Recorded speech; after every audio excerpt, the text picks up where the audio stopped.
warahmatullahi wabarakatuh. Salam Kukar Pintar. Halo anak-anak hebat, bagaimana kabar kalian? Ibu harap kalian senantiasa dalam keadaan sehat walafiat. Dan harapan Ibu, kalian tetap semangat dalam mengikuti pembelajaran pada hari ini. Anak-anakku yang berbahagia, jumpa lagi dengan Ibu Hamiah dalam pembelajaran bahasa Indonesia bab 7, literasi buku fiksi dan non-fiksi. Untuk pertemuan yang pertama ini, materi kita mengidentifikasi unsur-unsur buku fiksi dan buku non-fiksi. Coba kalian lihat di layar. Ada dua buku yang Ibu gunakan. Buku yang pertama, buku siswa Bahasa Indonesia SMP MTS kelas 9 edisi revisi tahun 2018. Penerbitnya adalah Kementerian Pendidikan dan Kebudayaan Republik Indonesia. Sedangkan buku yang kedua, Mahir Berbahasa Indonesia untuk SMP MTS kelas 9, penerbitnya adalah Erlangga. Kurikulum 2013 edisi revisi. Adapun tujuan pembelajaran yang ingin kita capai pada hari ini, pertama, peserta didik mampu mengidentifikasi unsur-unsur buku fiksi dengan tepat dan benar. Yang kedua, peserta didik mampu mengidentifikasi unsur-unsur buku non-fiksi dengan tepat dan benar. Nah, anak-anak, coba kalian perhatikan gambar berikut ini. Pada gambar terlihat siswa sedang membaca. Nah, kegiatan membaca mereka lakukan di halaman sekolah dan di perpustakaan. Kegiatan yang mereka lakukan itu dinamakan literasi. Dan untuk lebih jelasnya, ikuti uraian materi tentang literasi berikut ini.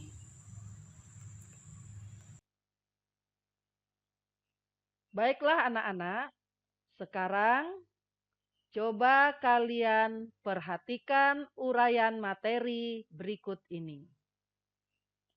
Literasi menurut Kemendikbud adalah kemampuan mengakses, memahami, dan menggunakan sesuatu secara cerdas melalui berbagai aktivitas antara lain membaca, melihat, menyimak, menulis, dan berbicara.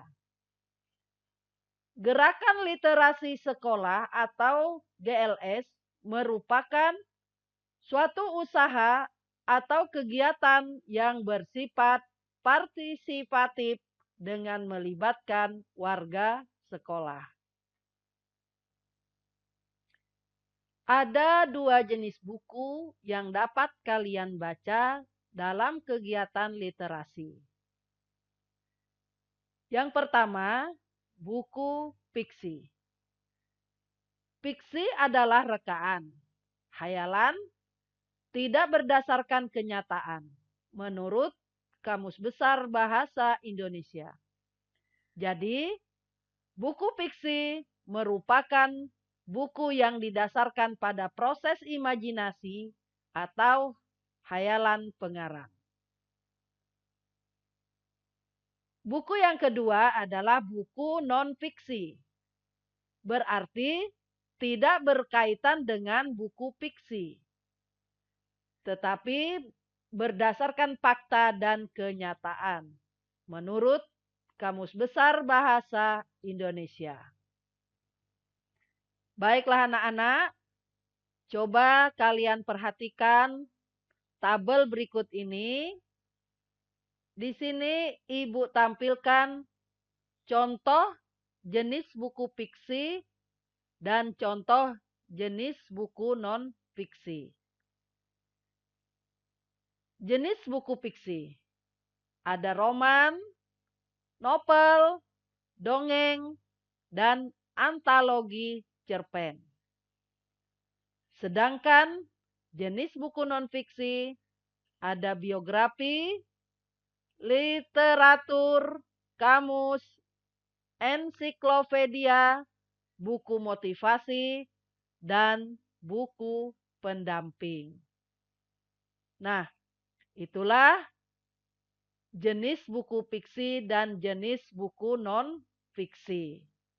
Dan buku ini kalian dapat jumpai di perpustakaan sekolah kalian.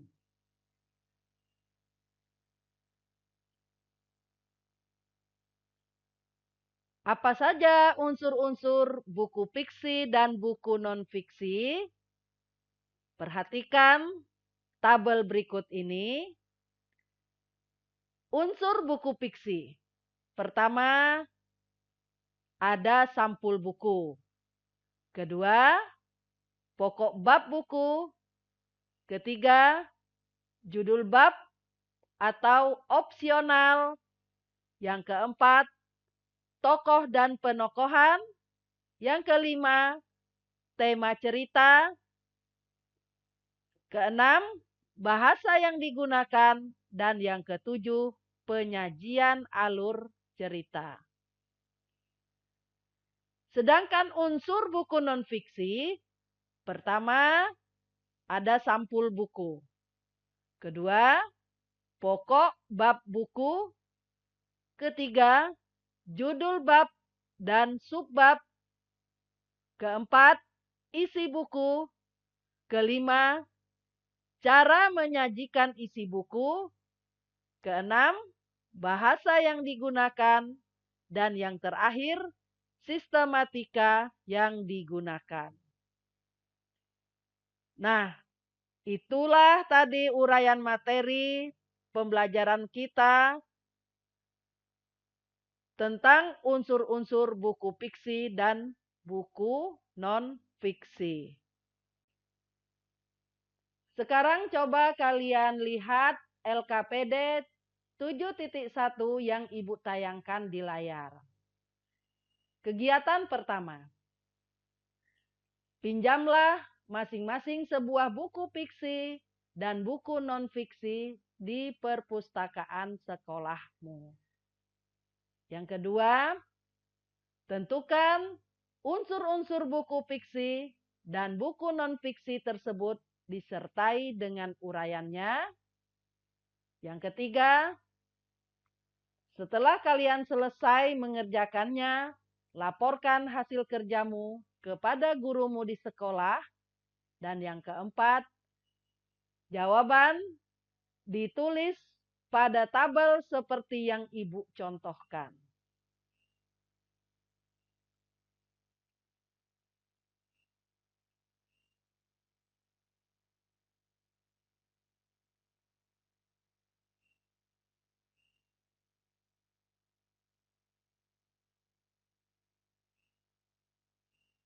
Selanjutnya kegiatan 2. Tugas individu. Pinjamlah satu buku fiksi dan satu buku non-fiksi yang lainnya di perpustakaan sekolahmu. Yang kedua, tentukan unsur-unsur pada buku fiksi dan pada buku non-fiksi. Yang ketiga, tuliskan jawabanmu ke dalam bentuk mind mapping seperti yang Ibu contohkan. Yang keempat, laporkan hasil kerjamu di depan kelas dengan penuh percaya diri. Berikut ini adalah contoh mind mapping unsur-unsur buku fiksi. Pertama kali yang harus kalian tulis adalah judul buku. Nah, judul buku ini sebagai pusat atau sentral dari penjelasan-penjelasan yang lainnya. Berikutnya adalah sampul buku. Silahkan kalian uraikan mengenai sampul buku dari buku fiksi yang kalian baca. Berikutnya, bisa kalian menuliskan judul bab, kemudian pokok buku, tokoh dan penokohan, tema cerita, bahasa, dan alur cerita. Nah, untuk dapat menjawab ini semua, tentunya kalian harus membaca buku fiksi tersebut, kemudian membuat catatan-catatan yang mendukung untuk jawaban kalian. Berikutnya adalah mind mapping untuk buku non-fiksi. Sama seperti pada buku fiksi tadi, pertama kali yang harus kalian tulis adalah judul buku. Selanjutnya sampul buku. Lalu lihat judul bab, pokok buku, pokok bab buku. Selanjutnya isi buku, sistematika penulisan, cara menyajikan isi buku, dan bahasa. Semoga apa yang Ibu sampaikan ini membantu kalian dalam memahami isi buku yang kalian baca, baik itu buku fiksi maupun buku non-fiksi. Baiklah anak-anak, mari kita simpulkan pembelajaran hari ini. Istilah literasi sangat melekat dalam kegiatan di sekolah. Istilah ini tidak asing lagi bagi guru dan peserta didik dan warga sekolah. Kegiatan literasi adalah kemampuan seseorang untuk membaca, menulis, berbicara, menghitung, dan memecahkan masalah pada tingkat keahlian yang diperlukan dalam pendidikan, pekerjaan, keluarga, serta masyarakat. Nah, anak-anak hebat, sebagai refleksi, Ibu ingin tahu manfaat apa yang kalian peroleh setelah mempelajari literasi unsur-unsur buku fiksi dan non-fiksi pada hari ini. Dan untuk materi selanjutnya, membuat peta pikiran atau rangkuman isi buku fiksi dan non-fiksi. Sebagai penutup, perhatikan moto berikut ini. Buku yang bermanfaat merupakan teman yang sejati. Terima kasih atas perhatian kalian. Mohon maaf jika dalam penyampaian Ibu terdapat kekurangan. Wassalamualaikum warahmatullahi wabarakatuh. Salam Kukar Pintar.